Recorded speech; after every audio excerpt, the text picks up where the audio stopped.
last video, we looked at controlled writing. And so this one is going to look at the next kind of writing, which is guided writing. So again, we're going to look at what it is and why we would do it. So let's have a quick overview of some guided writing features. So guided writing, much like controlled writing, is also a form of scaffolding.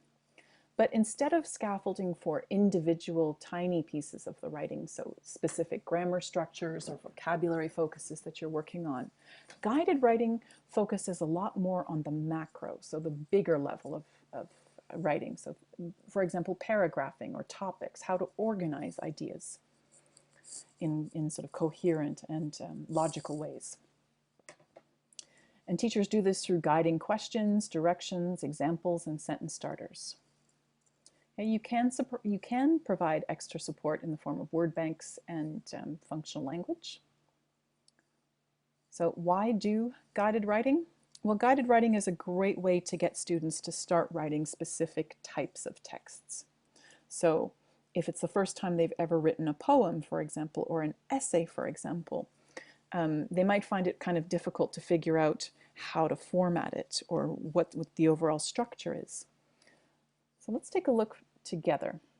Guided writing will help them do that. So let's have a look at this first example. So you can see here the first example is for a newspaper article planner. Okay, and we can see that the structure is provided. It's nice, organized in kind of like a graphic organizer kind of way.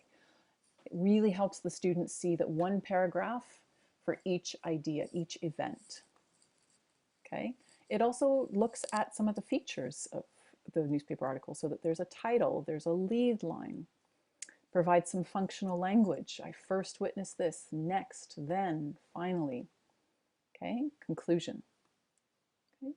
So guided writing graphic organizers will often provide things like sentence starters or functional language for each paragraph. But as you can see, there's a lot more room for creativity and individualized response than there is in controlled writing exercises. Here's another example. So we have this one is for a poem. So you can see the directions say complete the poetry lines by following the directions in the boxes. Okay, again, we can see that the structure is provided, but this time instead of a paragraph per idea in poetry, it's usually one line per idea. Right, so we have all these different things here.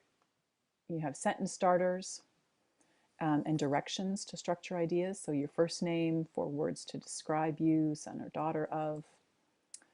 So once they're done, just like in the controlled writing exercises, we would get the students to write out the complete thing after the planner. So we can consider guided writing exercises kind of like a planning.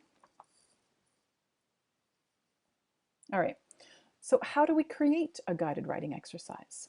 Well, again, there are some clear and simple steps that you can follow. So the first thing to do would be determine what kind of text do you want the students to do.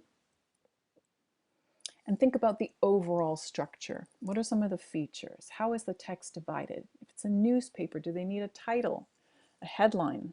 Is there a place for an image that they need? Okay. Is it in columns? Okay, so step 3 is to sort of map it out on paper and then provide some sentence starters. Think about things like functional language or directions or instructions. Okay. Questions, give examples. And step 4 is just like the other kinds of writing, we're going to model the examples. So we're going to move from the I do, we do to you do with the class. And of course, step 5, the students will use the planner, fill it in, and that will help them write their own text. So for this example, I've decided to do a short story. Short stories are pretty challenging for a lot of students. They have a hard time writing a pretty effective short story. So I've created a planner that works on this. So to me, the short story always begins with kind of like the opening, the setting, where we introduce the characters. So I would ask the students to answer these questions. Where does the story begin? What time of day is it? What's the weather? What's the location? And I would give them an example. So it was a cloudy day, a bright sunny day, a rainy day, or maybe it was night. The clouds were gathering together. Who is in the scene? All right, so we got the setting. Who is in the scene? Describe the character or characters. Use what they do and say to show their personality. This is really important, rather than just saying, Bob is 12 years old, he has brown hair and is tall. I'm going to show them something like this. Bob walked over to Jamie, their long dark hair swinging behind them. We have a nice description going on. The next part in a story is that we usually have a conflict or a problem. I always tell my students, if there's no conflict or problem, the story doesn't go anywhere. It's pretty boring to sit and to read a story where people just sit around and are happy, right? So they usually have a conflict or a problem to solve. So I'm going to ask them to think about, what is the main problem? Your next step is to use dialogue between the characters to show your conflict. Okay, so they need to write in some examples like, "Hey, did you steal a bike?" Bob demanded angrily. The rising action is where the character tries to solve the problem. So my question to them would be something like, what happens next? Describe what the characters are doing and saying as it happens. So, for example, Bob reached out and grabbed the handlebars of the bicycle. Jamie exploded with rage. "You can't do that," they shouted. And finally, after the rising action, there's kind of a resolution. So climax and resolution. What happens? How does the problem get resolved? Describe the result of the interaction. And again, use dialogue and descriptions. So Bob looked up in surprise. "Wait, that's not my bicycle. Mine is green and this one is red. My mistake, sorry." Not a terribly interesting story, but still one nonetheless. So you can see how I've created an organizer for the students that really structures how to structure a story and how to set it out by asking questions and giving some examples.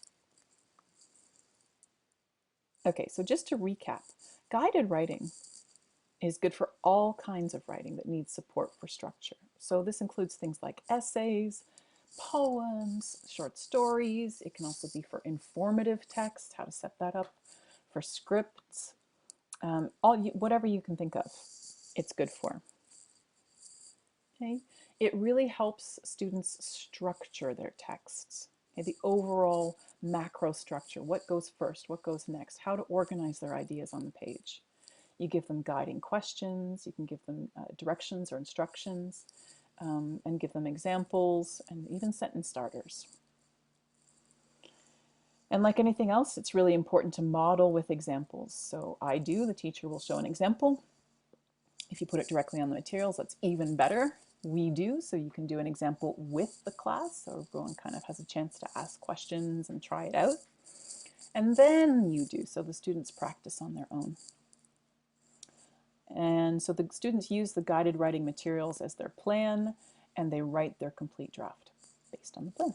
And that's guided writing.